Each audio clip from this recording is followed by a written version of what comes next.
gorilla DNA in our midst, more living fossils, and an overflowing mailbag. This is Genesis Week.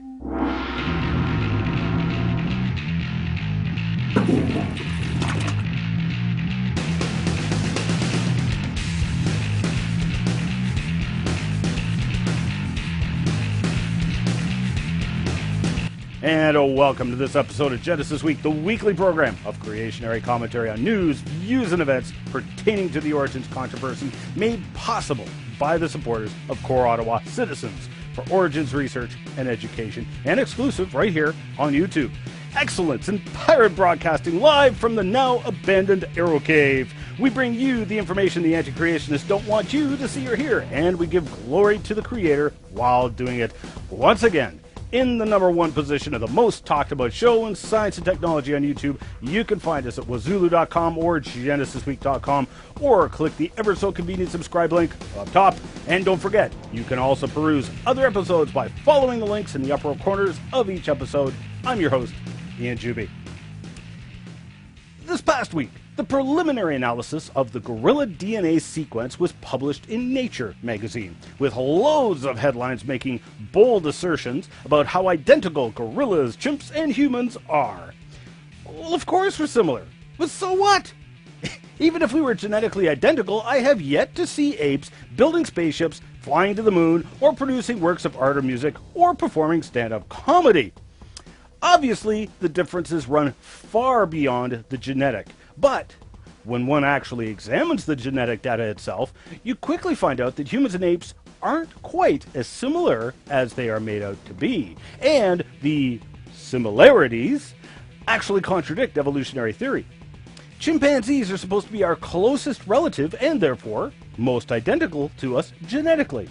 A 2005 Nature article pinpointed the genetic differences between humans and chimpanzees at about 4% difference. Yet this most recent study said that the chimp was only 1.37% different, and gorilla was only about 1.75% different than humans, and the orangutan is about 3.4% different than humans. Now hold on a minute here. These are numbers that were published in a peer-reviewed journal. So, is the chimp 4% different? Or is it 1.37% different? But wait, it gets weirder. According to the Ensemble website, where you can download, analyze, and compare all these genomes yourself, we find that the chimpanzee genome is 3.35 billion letters long, while the human genome is a mere 3.1 billion letters long. Wait, that's an 8% difference in the number of letters alone.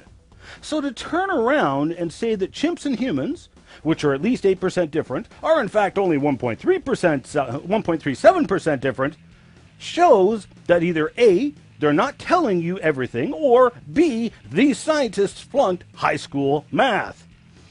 Now, I happen to know it's because of what they are not telling you. Well, if they want to play that game, hey, I can play that game too. Let's use their numbers, which aren't actually numbers at all, but rather propaganda portrayed as data. You'll note that if we take into account the differences in base pair numbers, or the number of letters in the DNA, in the genomes of the different critters, and then we add that percentage difference together with the acknowledged differences from the latest Nature article, you quickly see that we are more genetically similar to gorillas and orangutans than we are to chimps. Now, these numbers are complete fiction. They do not portray reality whatsoever, but neither do the figures presented in the Nature article. My numbers are just as valid as the alleged values of similarity given in the Nature article. Why? Because of what they are not telling you. You see, when they make these comparisons, the scientists are ignoring huge portions of the DNA and homing in on selected genes that both the apes and the humans have, and comparing just those genes, ignoring the fact that these similar genes are often in radically different locations in the different organisms. We would of course expect the genes to be similar. They had a common designer. You'll notice that once a car manufacturer builds a transmission, they'll use that transmission in different vehicles. That's good engineering. That's smart engineering. The bracket mounts and such may be different in different vehicles, but the transmissions are essentially the same. That's evidence of a common designer, not evolution. So just what are the scientists ignoring to arrive at this 98.63% identical claim for chimpanzees? Well, they're ignoring orphan genes, genes which are exclusive to that organism and not found in any others. In other words, if we were to compare the hundreds of orphan genes between the apes and humans, we would find a 0% match between the chimps and the humans. But wait, it gets better. With last year's publication of the orangutan genome in Nature magazine, the researchers noted that, depending on which genes you compared, the orangutan was more closely related to humans than chimpanzees were. This week's report on the gorilla genome showed that the gorillas were as much as 30% dissimilar to humans, and in fact, if we went on the fallacious assumptions the researchers are using, the gorilla was more identical to humans and chimpanzees than the humans and chimpanzees were to each other. In other words, one could interpret the genetic data to mean that the gorilla was an intermediate organism between chimpanzees and humans.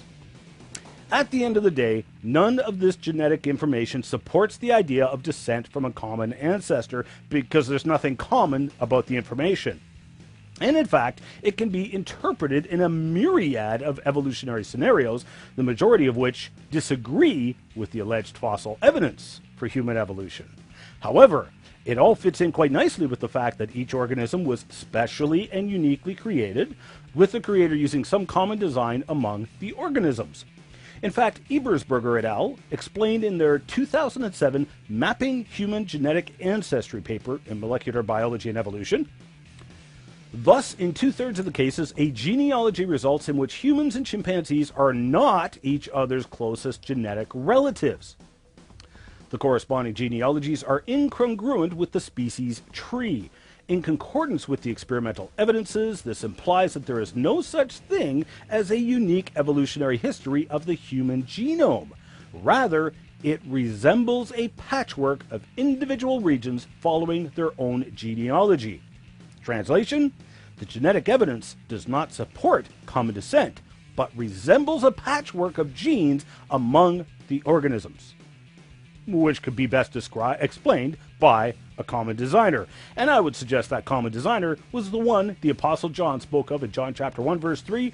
All things were made by him, and without him was not anything made that was made. John was speaking of Jesus Christ, who created a human form to live in and sacrifice for your sins and mine, and rising from the dead so you could have confidence that he really was the way to eternal life. You'll notice a consistent reporting in these weekly shows. It seems every week another fossil is unearthed which shows exactly what we would expect to see were the book of Genesis true: stasis in the fossil record.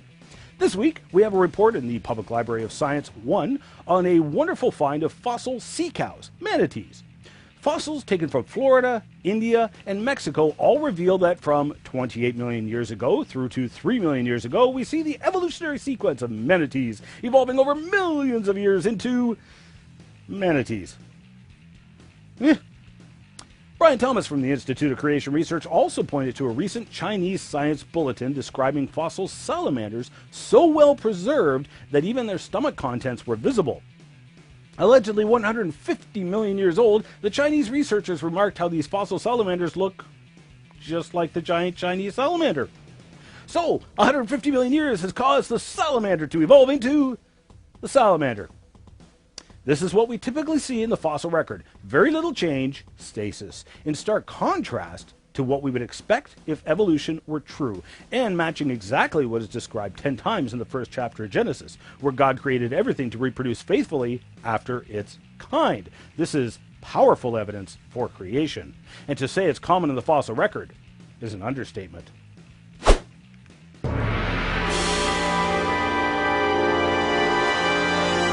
Woohoo! Mail for me?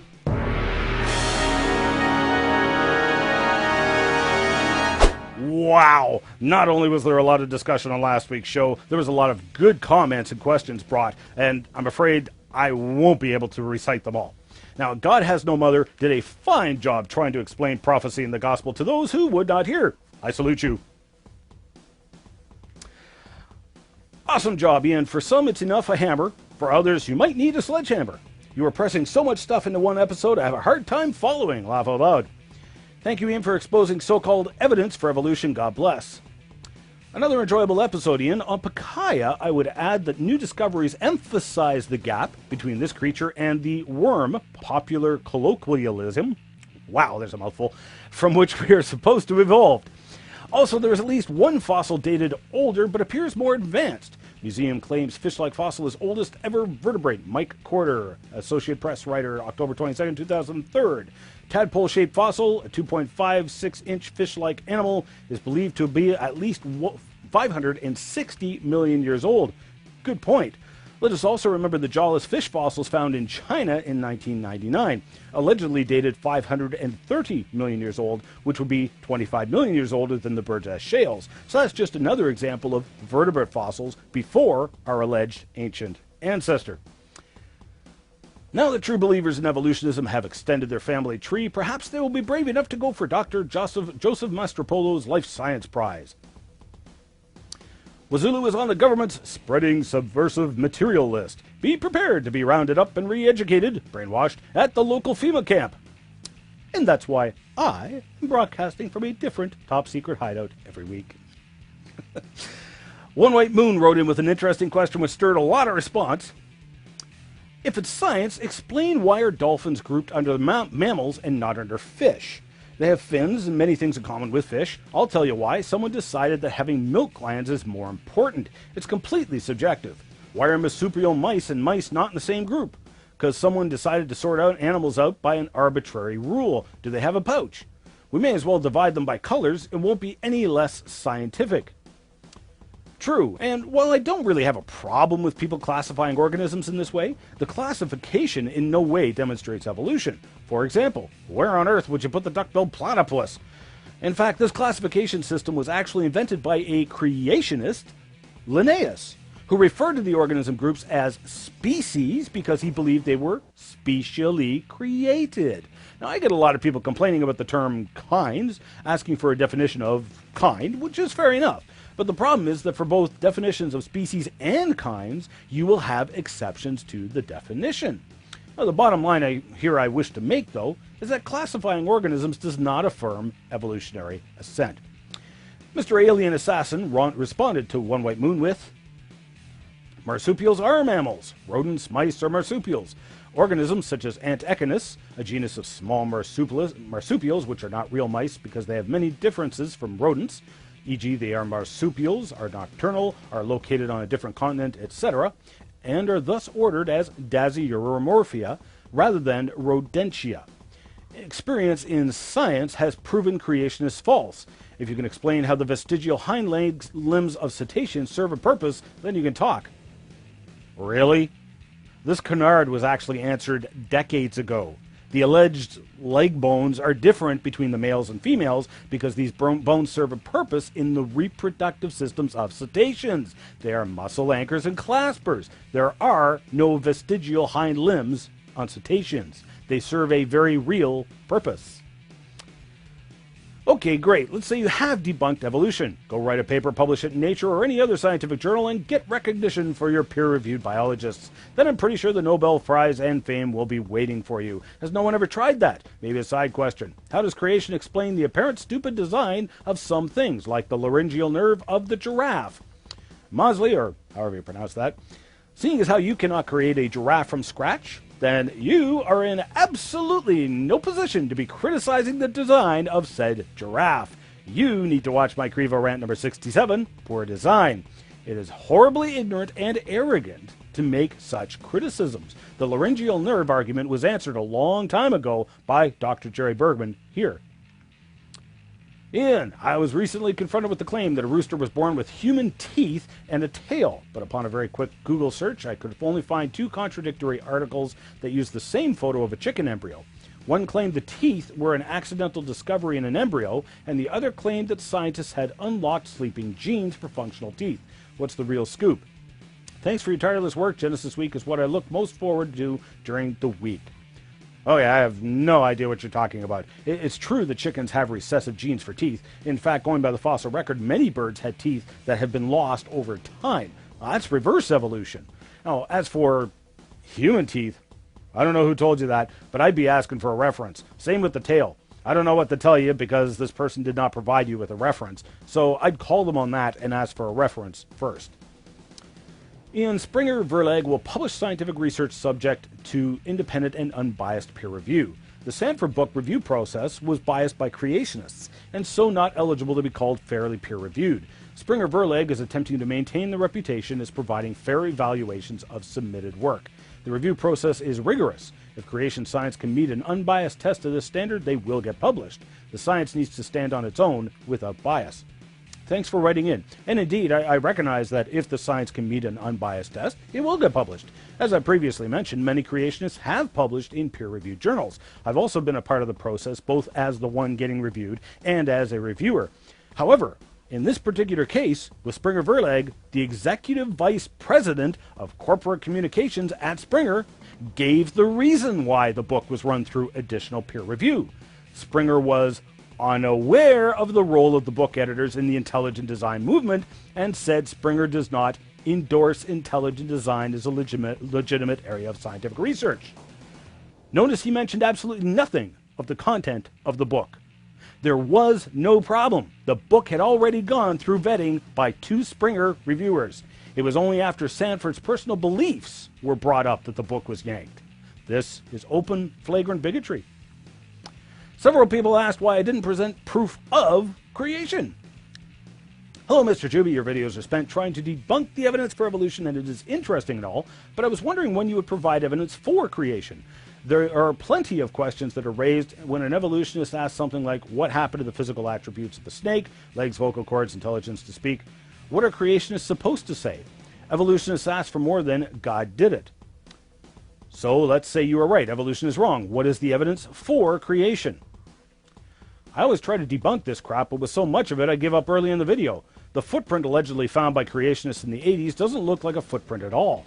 Evolution has not been falsified just because tetrapods have been discovered slightly older than the oldest we knew of before, and even if it had been falsified, that wouldn't prove the biblical count at all. Non sequitur alert. It bugs me how smug you look as you arrogantly proclaim your book to be true. Ah, but do not mistake confidence for smugness. I am confident, not smug. There are numerous things wrong with your premise. First of all, as I'm sure you're already aware, science cannot prove something. It can only disprove something.